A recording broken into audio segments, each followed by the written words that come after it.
that just made it harder when we were, we released like those 300, because like we were just barely keeping our heads above water, and people, were definitely, like as you say, being a little nasty and not treating. I mean, I understand their perspective.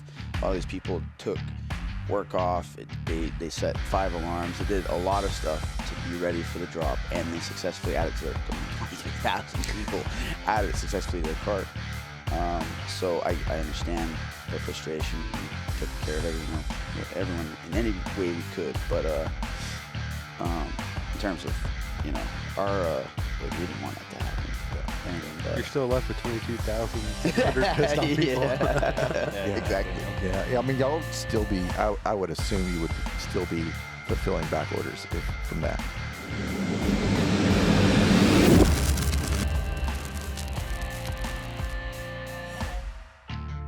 It's like Flux Defense. Just some guys. We got some dudes from some place over here. Dudes from some place, yeah.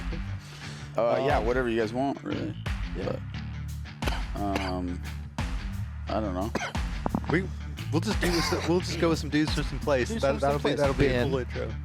Arrius. Arius. Some dudes. Some dudes. Yes. Okay. Dudes. Yeah. Some dudes. Call me dude. Dude one and Dude one, dude two. Yeah. The dude divides. Hell yeah. Well, thanks for y'all. Thanks, I know dudes. Thanks, dude. Dude one and dude I know two. you've had Dude. you've been you've been wrapping up a week here in Texas doing fun stuff, hog hunting, running around at some ranges and doing activities with a company I'm not going to mention their name. But anyway, we really appreciate y'all coming in Yeah, man. and, of course. and taking Thank the you for time. having Fun. us. Yeah. If we can cuss on the podcast, Thank you. so Fuck yeah. if you, yeah. There you go. Got Exactly. it out of the way. That's So, nice. so you're good to go there. It is All right. explicit podcast, and we'll let the boss here roll it in. Cool. Yeah, so welcome to the Big Tex Ordnance podcast. I'm Ike. We have Chris and Ian. We also have some dudes from some company. So dude one, dude two, tell us about yourself and kind of what it is that the dudes do. Go ahead. Well, my name's Ben. We co-founded Flux Defense some years back, and then last year Snakestaff Systems, and this year Antimatter Industries. Yeah. Just a couple little Just a few things. minor going on. companies that you might never have heard of if you've not been on Instagram or YouTube's or read any Jet Car books lately. Then you. That was cool. That's a story I want to ask you about later on. But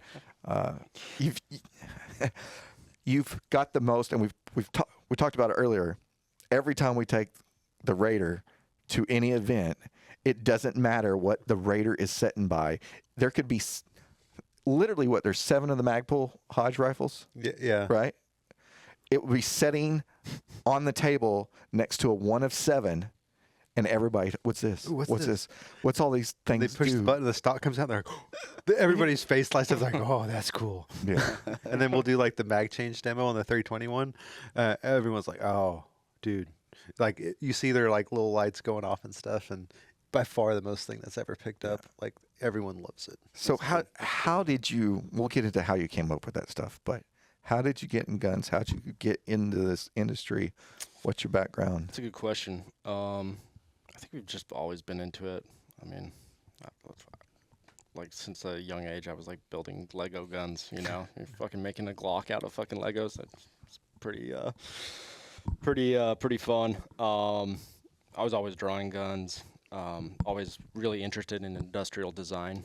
And then I got into film, and I did that for a while. Went to LA and hated LA because there are some shitty people out there, and it's just kind of a gross place. Moved back, and Ben and I have been friends since 7th grade. And Ben showed me an idea he had for an AK bullpup, which we thought at the time was fucking awesome. And we just kind of went from there, and we're just like, oh, we can teach ourselves CAD. We can figure this out. We were pretty stupid. only Yeah. 5 or 10 years. So we have, we don't really have any prior experience in business or Education. Yeah, we don't have. But we don't give up, I think, and we're pretty I don't know. I don't know if we're innovative. We just make shit that we want, and hopefully people Hopefully, think it's Hopefully cool other too. people want it. Like if people think it's cool, awesome. Sweet. And where are y'all from? Utah. Utah. Salt Yeah. Lake. Yeah, Okay. Salt Lake City. Beautiful part of the country. Yeah, beautiful. Yeah. It's epic. yeah. It's a good place. Beautiful. Y'all went up there for what y'all go to Utah for? I think that, Our honeymoon. oh, Yeah. And then I have Yeah, what part? we were kind of all over the place. And then I have family in Boise. So we took a trip out there. That's what I yeah, was and talking. then we were there That's for what I was the talking about. PNS event too. Yeah. And that was in Logan. Yeah. Logan's cool. Yeah. Yeah. Most Yeah, of like our the- machinists are up there. We walked out of the hotel and there's just like mountains. You Yeah. know? Like It's like flying into Salt Lake. You land and you're like, oh my god. there's you're driving to mountains. the range. Yeah. And there's Yeah. mountains everywhere. Like, Yeah, we went to Zion. oh yeah, y'all for went vacation last that year, one. right? Yeah, Yeah. 2 years ago. 2 years. Oh wow. Yeah, 2 years ago already almost. Yeah, 2 summers ago. Yeah, 2 summers ago. Wow. Yeah, it's beautiful. looks Beautiful fun. country. Every time I'm there, I'm like, I'm moving here. Like that part of the country. Why haven't you done it? Because, we We're don't not, have a we're we don't not have a big BTO Utah, Utah. ordinance, man. Yeah. BUO. I want to move to Arizona just for daylight savings time. Getting away with the Yeah. switching back and There forth. you go. That's a good idea. That's a good idea. So the so y'all were just into guns and Yeah. into design, Yeah. and you do all the media, correct? I still do a lot of the media. A lot of the media. Yeah. All the major media, the launch media, I mean, he puts everything together, but we do have a guy that helps us. Yeah. A guy who runs like kind of the outward facing half of Flux, who a lot of people actually Yeah. know of. That's He- fun. he I've helps always them. loved doing that stuff, but I like the design aspect more, honestly, now, the invention part of it. Yeah. Yeah. It's more interesting to me. I- And, yeah, just trying to, like, push limits and think, why are we still doing it this way? So, yeah. So when y'all launched the Flux, did you have any idea that it was going to be what it is. what No. it is, right? No, I mean, No. we wanted. It was a good story, so, yeah, we yeah. had an idea of what we wanted, but Yeah. we didn't think we'd be here. Let's talk about it. Yeah, Ben approached me. He was showing me basically the first concept for the flash mag. This is ancient history, but we had a Glock version of the Raider, essentially, and you would put on this.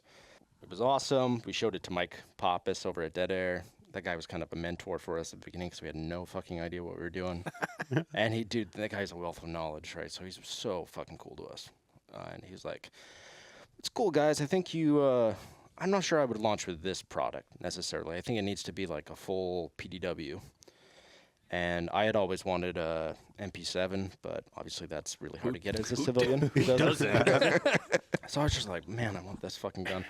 And so I wanted to have 2 rails come out, the back of a G17 with a brace on it or a stock. And Ben had the crazy idea to make it spring loaded, so it's faster. And then he quickly reneged on that and was like, oh, I don't want to do that. I don't want to engineer that shit. And but I held him to it. So it took a long time to figure out, when you are deploying that, when you're drawing, how to make sure that comes out consistently every single time. But yeah, we just kind of got into PDWs. I don't know why we ended up in that space first. I think we just used to do a lot of training in and around vehicles, and just tight quarters. We did not inside, but I don't know. I think both of us realized that up close, it really sucks having to maneuver your weapon all over and in the vehicle, snagging on shit. And I don't know. I think running drills. I remember he had an MPX SBR that he'd have to like press a button and then kind of awkwardly pull it out. And I was thinking, I mean, that's terrible. And just the size of the weapon for being 9mm. Yeah. And not even a subgun. I was just thinking, man, I'd really like to I'd like to have some sort of combination of the two and something that's much more stable and controllable, but still just as handy as a handgun or a pistol. And that's where we've ended up. Yeah. And so y'all were positioned really well coming in.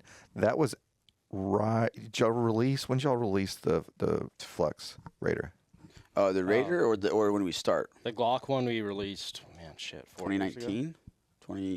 like the end of 20 or the beginning of Dude, we had no idea what we were doing. the beginning of We 2019. went around.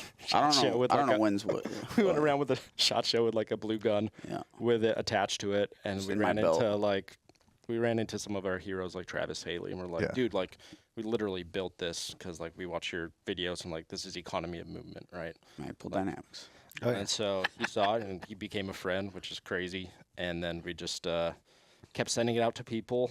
They thought it was a gimmick at first, and then they would try it and be like, "Oh shit, this is actually pretty fast." And then we had some secret squirrel people try it, and they're like, "Wow, this is really nice because I can get a Glock anywhere around the world. I can go into country, get the Glock, bring that with me, and I have a PDW." So, Yeah. yeah. And yeah, that was kind of the start of getting like really serious with it. And we actually just got, we can't say who, but we did get our first big contract. Oh, And nice. it's been an awesome week. Hell yeah. Yeah, Feels really fucking feels good. really, really good. Yeah, I'll bet. For the Raider or for the Yeah, Glock? for the Raider. Yeah. That's awesome. So Raider is obviously really easy to sell because the whole military has the M17, Yeah. M18 Yeah. program. There's right? a So lot out fucking there. everywhere, Yeah. man. And a And- lot of guys still like using their Glocks, which, you know, they're trained on it, whatever, muscle memory.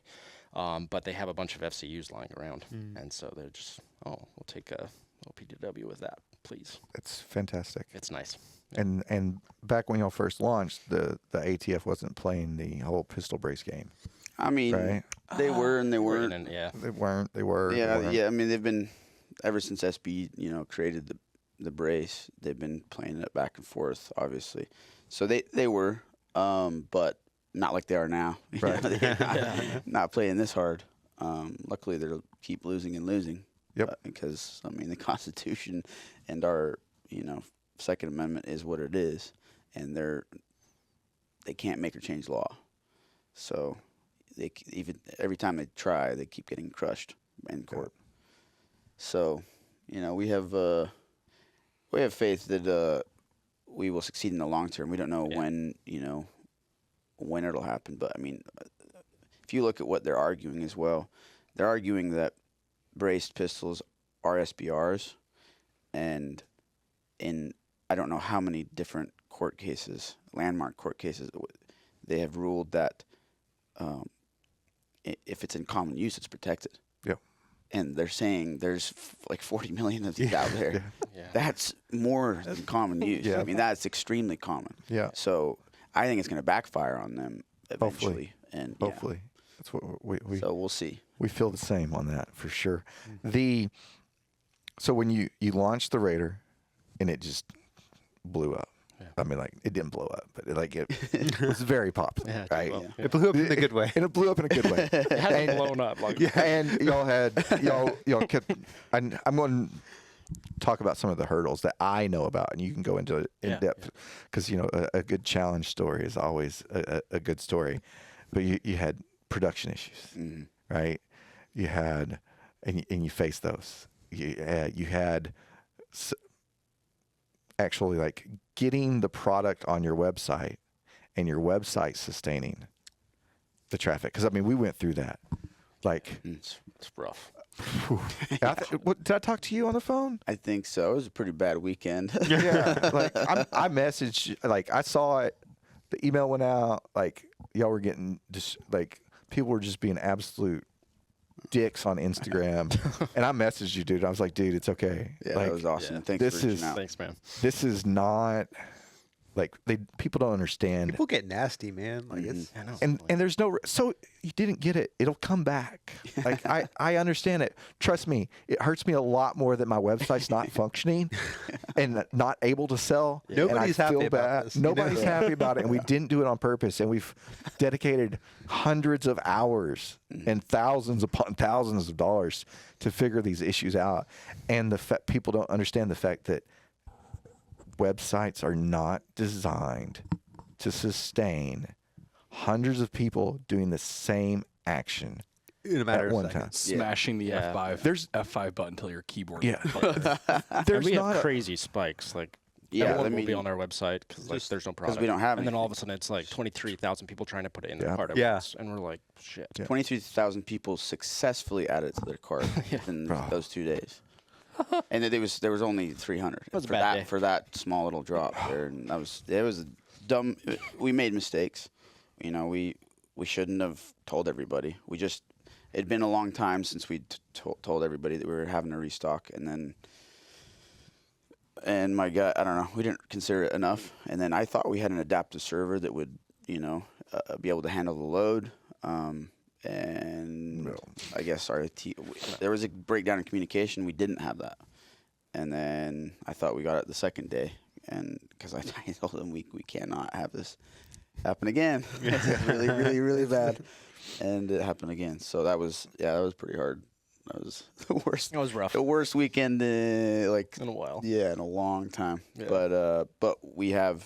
I think But now honestly, it's a good problem to have. It would suck if no one Yeah. wanted your shit. Yeah. Yeah. And you're like, I got to move this stuff. Yeah. So Seen that. we're too. also blessed that, Yeah. like, you know, someone was out there trying to buy our stuff at Yeah. all. Yeah. You know, so and we have come a long way, both in terms of supply and fixing our website. yeah, figuring out production issues, figuring out our molds. It's been a lot of effort, and we're actually coming out with the Raider X in the next 2 weeks. I'd say that. Yeah, we have a enhanced version of the Raider. It's because the supply issues you were mentioning were because of our original company that we used for the mold, and yeah, they were not good. They've been bought out twice since then, and we were finishing developing the Raider during COVID, during early 2020, and then setting up production in like I guess middle of 2020, and so right before everything collapsed, all the supply chain was collapsing, and we chose the best material we could, which is not a common material, and I don't know. It was a mistake for that reason, just for supply, and because of COVID, it became extremely hard to get. So that was the first issue, and then this company just would not. Once we bought many thousands of pounds of the material, so we never had this issue again. But this company, we have like internal emails where they're telling their the account manager to lie to us and tell us that this is happening when it's actually this. It was It's frustrating. You It was guys a understand. real rough You time. guys understand production and inventory more than most people do. But- like, it's hard to get stuff. Yeah, we fought hard to get over those issues, and we're pretty much there. We got to fulfill this contract, and then so that's delayed things a little bit. But once that's done, we'll have good production back, like better than ever. That's cool. Nice. Hell yeah. I mean, just a few of those things could have killed. Oh, it was very close. We Could've killed were that. barely surviving. Barely. That was you know. That just made it harder when we were, you know, we released like those 300, because like we were just barely keeping our heads above water, and people, you know, were definitely, like as you say, being a little nasty and not treating. I mean, I understand their perspective. All these people took work off. They set 5 alarms. They did a lot of stuff to be ready for the drop, and they successfully added to their. 23,000 people added it successfully to their cart. So I understand their frustration. We took care of everyone in any way we could. But in terms of, you know, our we didn't want that to happen. Yeah. And You're still left with 22,700 pissed off people. Exactly. man. Yeah. I mean, y'all would still be. I would assume you would still be fulfilling back orders if from that. Yeah, we Like- should have had. We probably should. We actually originally did somewhat of a back order. It was a pre-order system. I wish we could have done back. The website system wouldn't allow for back order, so we could charge at the time of shipping instead of time of order. Because if we could have done that, then that would have been ideal. Yeah.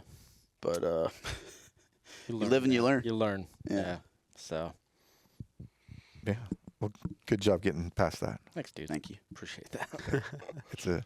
It's a challenge, and we definitely understand. Sure. What? You got a question? Anybody? I don't want to take go for it. Your scope thing.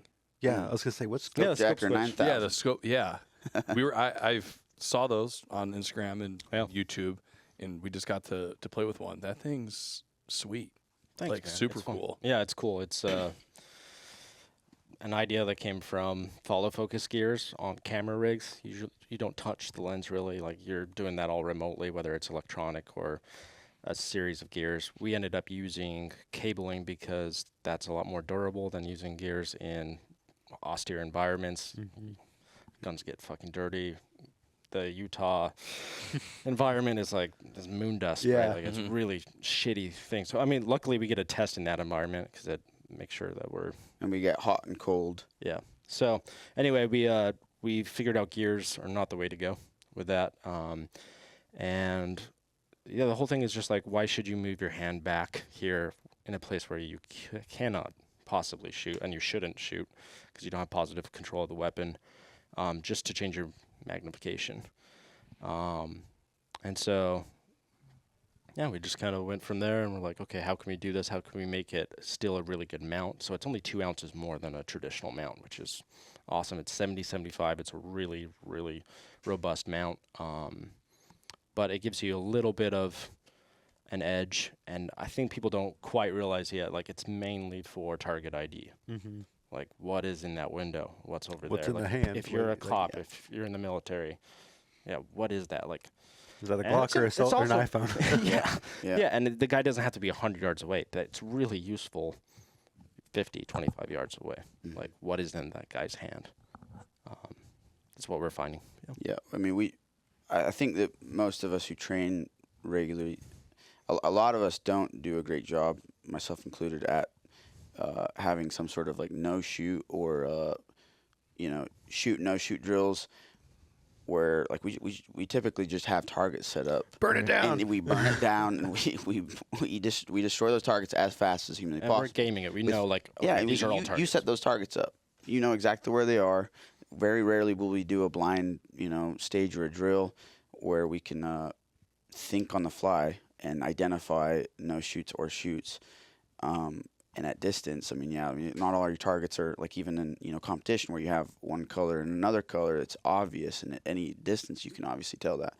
In real life, it's it's not obvious. It's very hard, and whether you're a cop, whether you're military or a civilian, obviously civilians using magnification for a defensive scenario is pretty rare, almost maybe non-existent, outside of maybe collapse of some sort. But even then, like, you need to know your target. You absolutely need to know your target, and so being able to come up very fast, like a red dot on 1X, find your target because it's red dot fast, but then without losing sight picture, you can just very easily zoom in, and the moment you identify the threat, or not, but the moment you identify the threat, you can just start firing instead of, say you have a can, maybe night vision laser on there or something. If you have enough weight on the end of the gun, it's extraordinarily hard to hold it up here and then zoom in while being able to actually be, target focused, threat focused. So this just allows for extremely quick action, which I don't know. I think it's a little funny that some people just don't understand. It's fine, if you don't like it or anything, or even if you don't get it. But we know speed is important in a gunfight. I mean, speed and accuracy are what wins gunfights, and then magnification is important because of either longer range shots or PID, and so I don't think it should be a big jump that speed of magnification is also, at least, if not very important, it's at least obviously beneficial. Yeah. Yeah. It's kind of disorienting, basically, to use a traditional LPVO when you're at 1X. You break it down real quick if you've got a heavy setup. Switch it over, and then you're at 6X. You're having two side pictures instead of just zooming really quick. And it's very similar to a camera lens. You're tracking it the whole time. Okay. And a lot of times I won't go to 6 or 8X or 10X. Like, I go to 3X. Like, that's great. You don't have to, like... People are kind of funny about it online. They're making jokes about, like, it looks like you're jacking off the gun. It does. It's funny. But, Same manual of arms. But most of the time, I never bring it back that far. I'm, like, doing this little movement with my thumb. Yeah, and that's the thing too. It's really cool. We got to get you guys one so you can mess with it on the range. But oftentimes when you are using an LPVO, you'll go max or min, 1x or all the way. Kind of defeats the purpose. Like, why not? Yeah. Use a red dot and a magnifier then?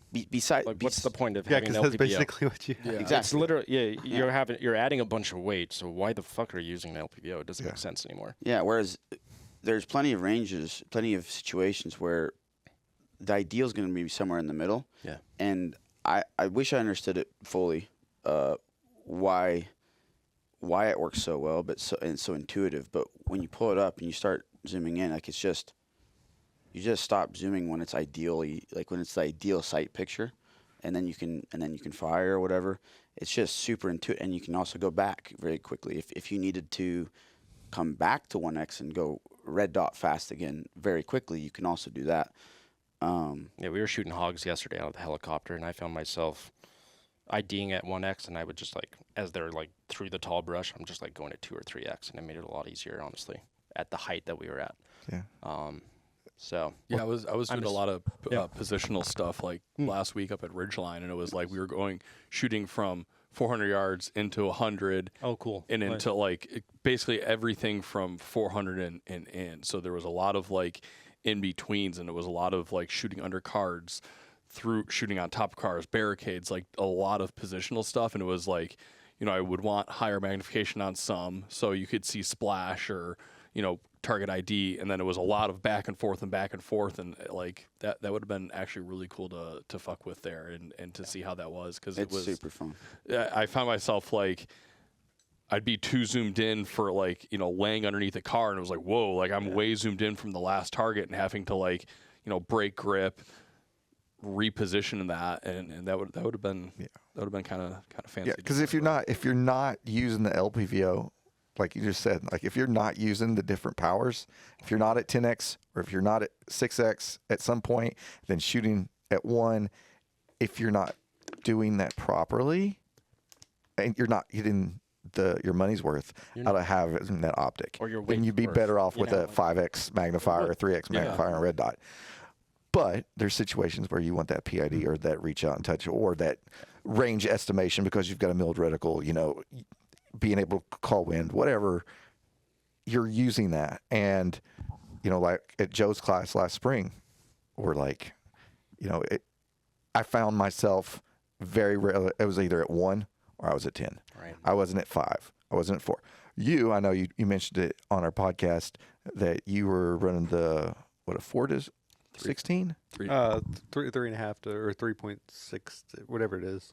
The Mark V, the But 3.6 AT. you found on that, you were I was at about 16, 15, you weren't going all the way maxed out. You get more eye box relief, Exactly. if it's not all the way magnified. Yeah, and that's how it was last weekend, shooting underneath the car. It was I don't need 6x for that, but we are shooting at 300 yards, so having a little bit just so I could see it a little better because my eyeballs suck. And at the would have been nice. The Ridgeline class that I did at Symposium, there was a lot, 100, 200, 600, but you're doing drills where you're shooting 3 different ranges in the same course of fire. Yeah. So I kind of kept it at 7. I know. I could find the target up close, Exactly.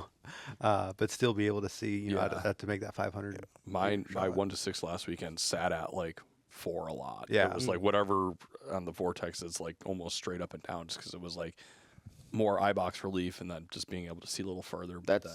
I feel like people generally either do that. They either go max or min, or they'll go somewhere they'll compromise in the middle. Yeah.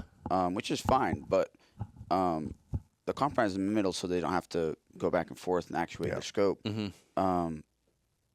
But the downside is, you are compromising. Like you're saying, the eye box shrinks as you zoom in, and also very importantly, in terms of a quick acquisition of your target is, your field of view shrinks a ton, and so finding that target between your eye box shrinking and then your field of view being a lot smaller, it's much harder to find your target when you're zoomed in. Versus the red dot 1x, you can just very quickly come up. So when you're transferring target, when you're transitioning between targets, say even within the same range sometimes, but especially if you don't know exactly where they are. It's not a course of fire. You've ran a bunch, and you have to find that target. Yeah. It's very quick and easy. You just come back to one next, you find it, and then you can very quickly zoom back in on your target. And we've tested it in a lot of different drills. It was pretty cool. Garrett, who used from 100 Concepts, was testing it 2 days ago. Yeah. It's been a bit of a wild week, so I think it was 2 days ago. Yeah, it was 2 days. And on the flat range, and it was awesome too, because we weren't even like involved with that part, and it was cool. He had his rifle with a nice LPVO on it, and then he had a magnifier and red dot setup. That was someone else's rifle, but a great setup. And then our 16-inch BCM, and then a traditional no throw comp, just not really a tuned. Like it works, but it's not like the softest gun or anything. It's nothing special. Just a standard BCM and with a scope switch. And he'd never shot it before. And he was doing these drills. I think he just figured out this drill, and he was going. So his fastest time, and he was the fast. We all ended up like trying after. His fastest time was 4.25s, and he was the fastest of that. That was with the scope switch, which he just barely picked up and started using. And with his rifle, I think he was 6.75 or 6.8. It was 6.75 and 6.8 were the magnifier, and the magnifier and the LPVO were actually very similar in time. Yeah, there's no argument that it's more conducive to faster dialing in and transitions because it's there. You're not breaking your hand back here to do the classic adjustments that you're going to have to do, which is really cool and really. What's the shortest that you can put those on? 10.5. Okay. Oh wow. You could go shorter if you really wanted to. I but figured it was gonna be like 14 or. No, you can go 10.5. Okay. A lot of guys are kind of freaking out, like, well, it takes up a lot of rail space. Like, what are you using that rail space for? Behind your light and your pec. Yeah, I mean, if you got an You really have a enabler and clip-on, light, dude? and then Like- empty rail space. Yeah, yeah. Some guys have Behind- clip-ons, and we have a way to make that work with clip-ons, but like most civilians don't. Yeah, there's like the ratio of clip-ons to no clip-ons. you're not using that space, bro. If you're giving you a scenario why you shouldn't or can't use it, the person giving that scenario should have that scenario, be able to apply it. Like I'm not gonna be like, well, I can't put my thermal on it with that on. Yeah. I don't own a thermal, man. Like it's not going on. Yeah. You know. And does it work with all LVPOs and all optics? Not all of them, Not all but of them. Okay. Most. I think they've got a built-in throw lever that's you can't take it off. Some of the collar scopes. Yeah, Yeah, Collar that's what my and 106 then- is. It's Yeah. got the Yeah. Unfortunately, there might be that one something doesn't else. work. We'll- Great we'll have- grasp. I wish it did. We'll have like a version of the collar that will work at some point. It just hasn't been a huge priority because it is. Well, yeah, you got so one or many two other scope scopes manufacturers. that it will Yeah. work. Yeah, So, it I does don't work with know. almost everyone. 80-90%. Yeah, we don't LPVOs. have one. You said you had the 35, the 34. Mark V, which is Yeah. 35 mil, and we don't have the 35 mil yet. We do have 30 and 34. Which those are the most common yeah. by far. Yeah. So how long has that product been on the market? Oh man. I don't know. 4 months, 3 Yeah, not- 3 or 4 not months. long. Maybe Really, it was not this long. year that dropped. Yeah. I remember when that. Yeah. I we were remember surprised watching when it was so controversial. We're like, whoa, okay, interesting. Yeah. And Yeah. we kind of find that with most of our products. And then the Raider was like the same thing. And then people will try it and they'll be like, oh shit.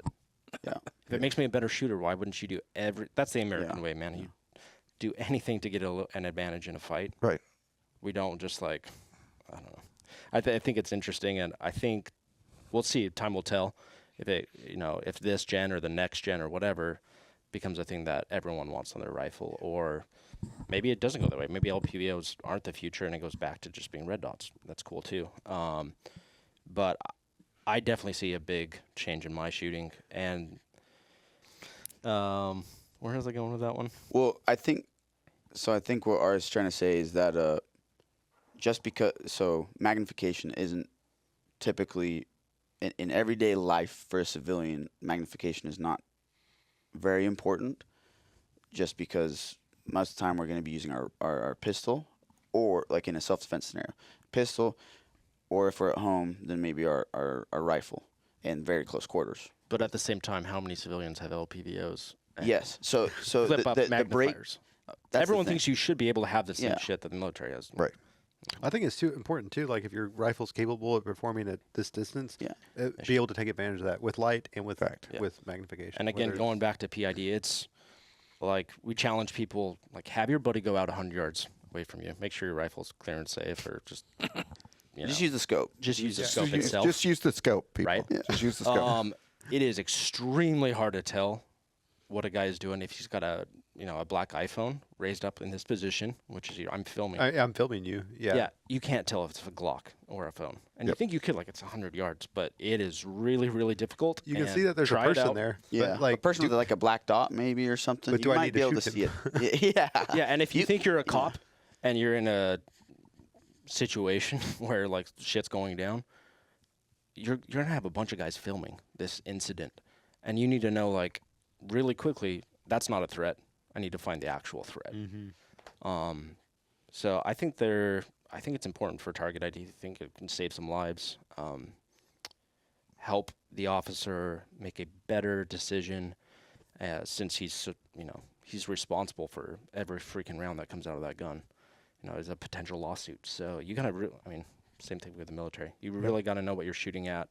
I would feel a lot better taking a shot at 100 or 200 yards with a scope switch than a red dot. I know that guy was the threat. Yeah. Or ethical hunting, just like y'all were doing. Yeah, right. I've missed shots because I was at the wrong magnification for sure. Interesting. That hog was out there standing.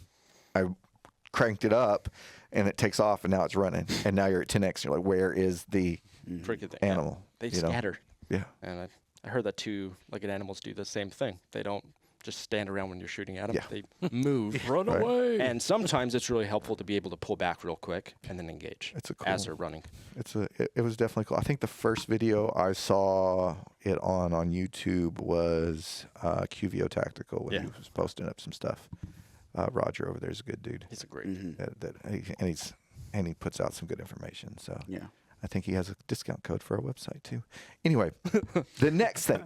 This is what I was worried about in this podcast, by the way, because y'all have going on. Y'all have a lot going on. Going. 3 outstanding products, right? Thanks. That are extremely popular and extremely hard to get a hold of. Let's talk about Snakestaff. Cool. That was all Ben. Hats off to him. He noticed, hey man, it's really hard to carry a traditional tourniquet on you, and okay, as a civilian, you should be carrying a tourniquet even before you're carrying your gun. Oh, you should carry both, right? But statistically, you are way more likely to use the tourniquet coming up on a car accident, whatever, helping out your kid. Slade will tell you, we're good friends with that. He had to use his tourniquet on his kid who, I think he was jumping off a tramp, landed on a fence. And he had to apply it to his arm. I'm sure Slade never thought that was going to happen, but he was prepared and had a TQ on him. That shit can happen. It does happen, and we are shocked how many people have already used our tourniquet to save people. I think we're at 11 to 12 right now. It's insane. It's a new tourniquet. Yeah, we hear new ones almost every week. Cool. It's crazy, and I think we have a higher rate of saves because people actually carry it on them. Mm-hmm. Yeah, the first step is having it with you. Yeah, it's not huge. Exactly. That's the point. That's exactly the point. There's great tourniquets out there already on the market. They've saved tons and tons and tons of lives, thousands of lives. The casualty rate, if I recall, overseas went from it was decreased by roughly 80% when the cat was introduced. There's awesome tourniquets out there. Just for me, so it started with. I like to be prepared for whatever situation. I just think that, and I think I could be wrong, but I think a lot of us, gun owners and gun carriers, maybe agree with this mindset. But I personally think that the world would be a lot better off if, at least in every group of any group of individuals, at least one, maybe two responsible individuals are prepared, whether for emergencies, whether it's to respond to a threat or medically.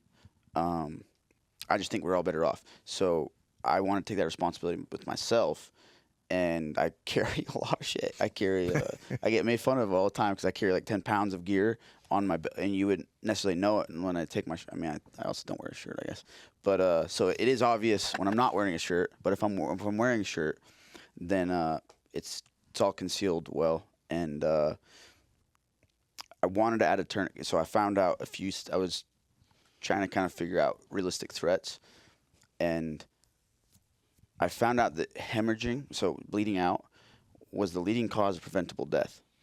Now it's changed in the last few years to poisoning, and that's because of fentanyl.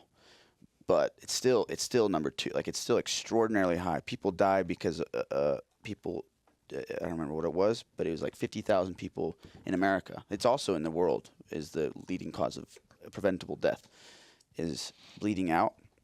And so you couple that with the stat of the study in Afghanistan of saving so many lives.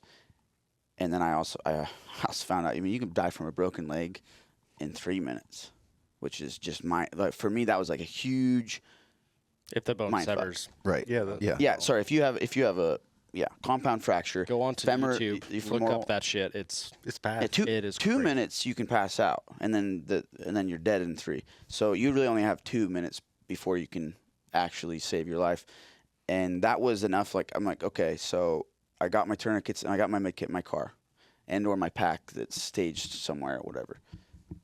If I'm bleeding out from my leg, how fast can I get to that at any given time in the day? Hobble on over there. Yeah. If I'm doing maybe outdoor activities, if I'm say on my motorcycle or even just a mountain bike, how fast can I sprint over and then apply it and successfully stop the blood flow, and or sprint there and back if it's say a loved Somebody one. else, yeah. If that's your family, and like you end up. That's why we did the launch video the way we did it, is because we tried to like show a situation, like how shitty would it be as a man if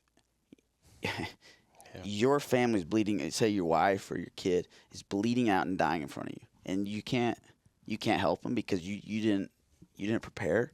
So I mean, belts don't work, you guys. yeah, improvised it's a tourniquets are terrible, very ter- difficult. what? Okay, They like don't. go look up the Boston bombing. Yeah. They apply I can't 26 or something, 26, 27 tourniquets. improvised tourniquets. Yeah, one worked, except for that one worked. It was not an improvised tourniquet; it was a real tourniquet. So belts, shoelaces, shit does not work. We're past that point. Yeah. We're Let's well past that carry a point real on the tourniquet. argument. First off, like carry an American tourniquet. Yeah. Do not buy Chinese.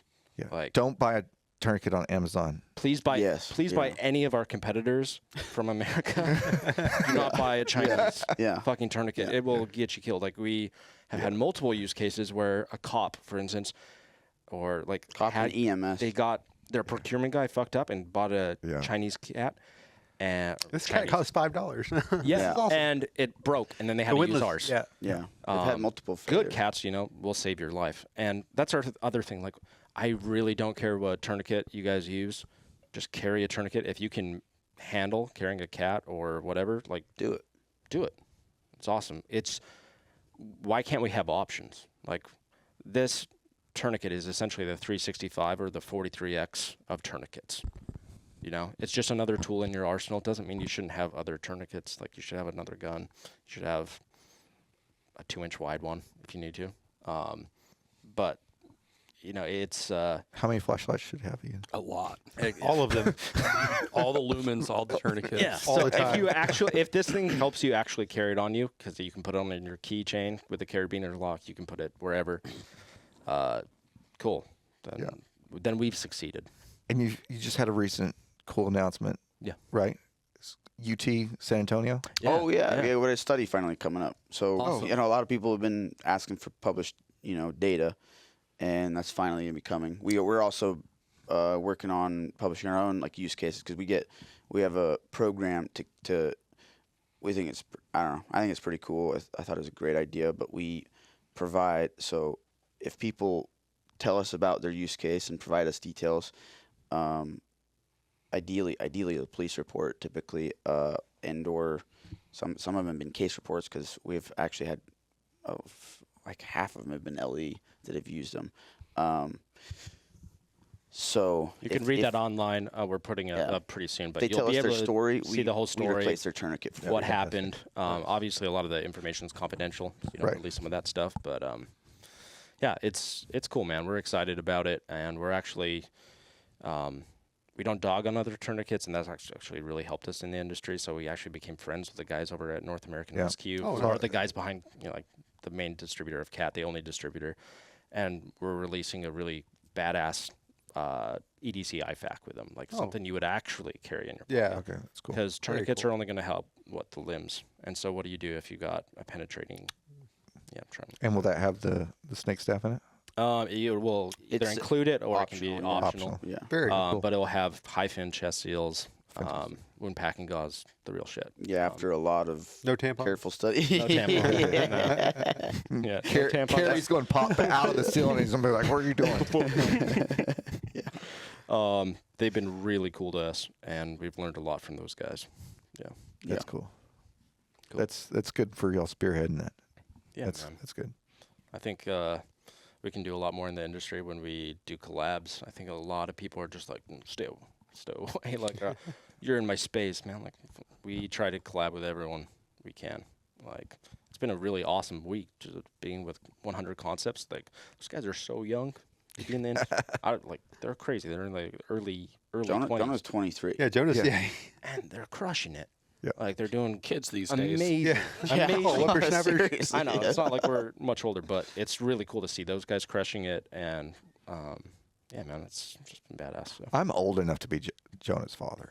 Like if I would have started like at 20, as opposed to as late as I started, Jonah could be my kid. Random side note. So you He said could be your kid. You don't know. Are you Jonah's dad? Random side note. You said the Boston bombing. I have family in Watertown. Oh, shit. And I drove down. They're literally like 2 blocks from where Yeah. the huge shootout. So last week, I forgot to tell y'all, I like drove down the street where that. Oh, wow. One of my Big. favorite bars in the country is in Watertown. I didn't even know you were there. Yeah. Donahue's. Oh, yeah. Wasn't Fantastic. there. But yeah, I was like drove down and I was like, this is where shit went down. Like Yeah.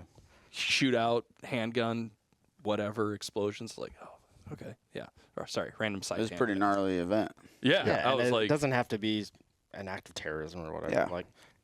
Like one of our use cases was a guy who unfortunately made a homemade pipe bomb trying to do fireworks. But- like he was trying to make, he was Unintentionally. creating his own firework. Yeah. Unintentionally In a mortar created tube. a mortar And tube. that mortar tube exploded. blew. And, Yeah. One lady died.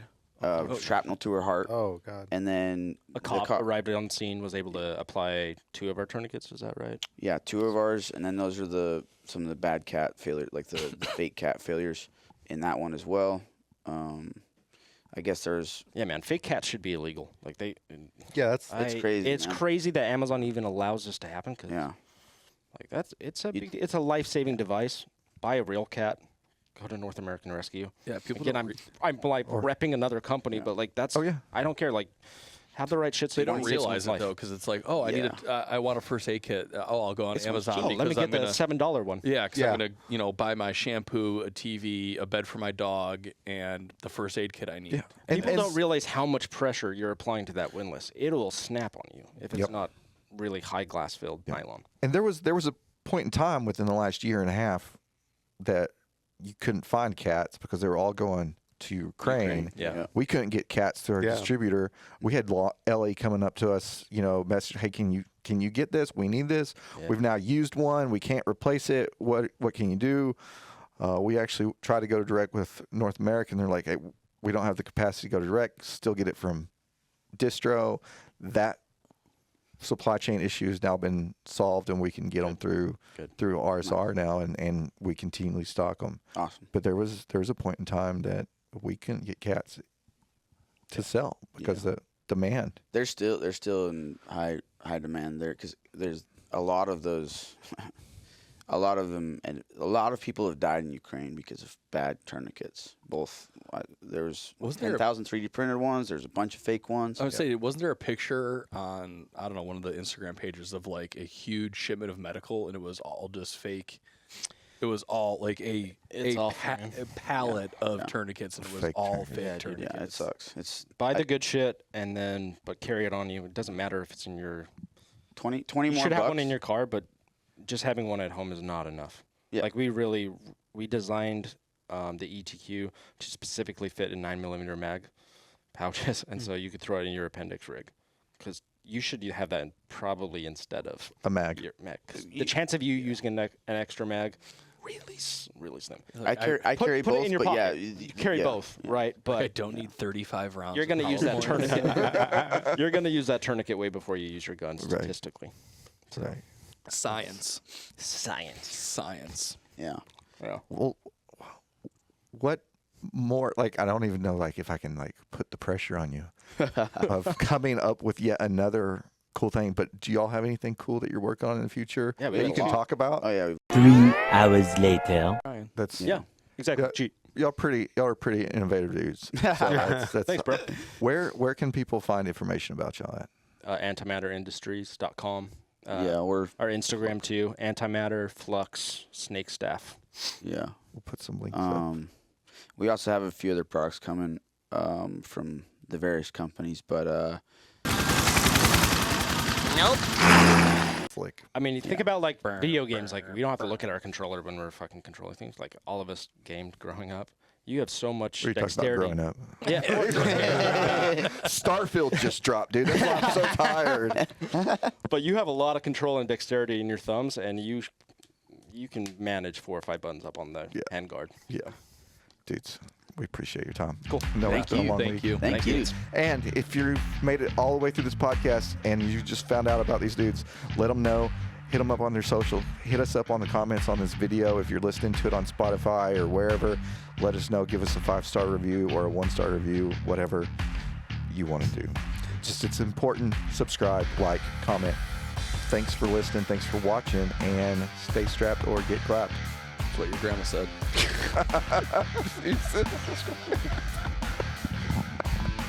Thanks for coming, guys.